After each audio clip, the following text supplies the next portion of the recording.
ಗದ್ದಿ ಯೋಧ ನಿಂತ 7 ಸುತ್ತು ಕೋಟೆ ಮೇಲೆ ಸಿಂಹದಂತೆ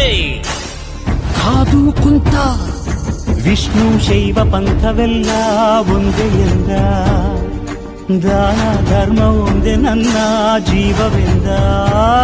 ಕುಲಮತಗಳನ್ನು ಸಮ ಎಂದವನು ನೆಲ ಜಲಗಳನ್ನು ಉಸಿರೆಂದವನು ಹೊಸ ಚರಿತೆಯ ಬರೆದನು ಕೆಂಪೇಗೌಡ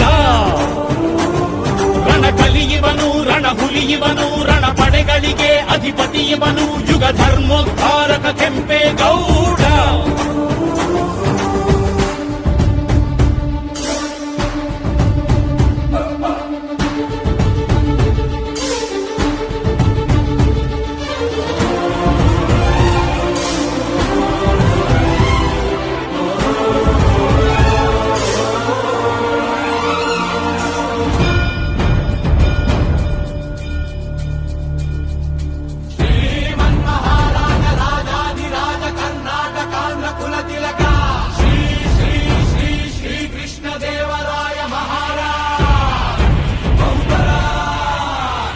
ಬಹುಪರ